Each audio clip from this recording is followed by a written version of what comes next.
गरीब जनता की आवाज सीधी सरकार के पास। हम बनेंगे आपकी आवाज, न्याय और सम्मान की जंग। बनने बुजुर्ग में श्रीमद् भागवत महापुराण कथा का भव्य आयोजन। टीकमगढ़ मध्य प्रदेश में दिनांक 25 अप्रैल गुरुवार से श्रीमद् भागवत महापुराण कथा का शुभारंभ किया गया। श्री वृंदावन धाम से आए प्रसिद्ध कथावाचक आचार्य अटल कृष्ण शास्त्री जी ने अपनी कथा द्वारा 7 दिन श्रोताओं को मंत्रमुग्ध कर दिया। इस कथा में यजमान श्री भगवान दास विश्वकर्मा उनकी धर्मपत्नी रहीं। इस दौरान आचार्य जी ने भागवत महात्म्य गौकर्ण कथा, राजा परीक्षित को शाप व उसके समन हेतु शुकदेव जी द्वारा भागवत महापुराण कथा का आयोजन गंगा जी के तट पर 88 सहस्त्र ऋषि मुनियों की उपस्थिति में किया गया।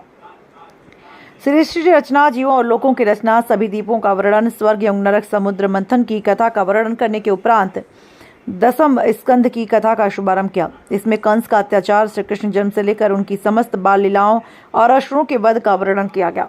महाभारत कथा और सुदामा चरित्र को विस्तार से समझाते हुए यदुवंशियों को दुर्वासा ऋषि के द्वारा श्राप और यदुवंशियों के आपस में संहार की कथा के बाद श्री कृष्ण के परलोक में गमन की कथा को बतलाते हुए श्री कृष्ण के नाम, गुण, लीला, चरित्रों के श्रवण और गायन का कलयुग वासियों के लिए महत्व बताया।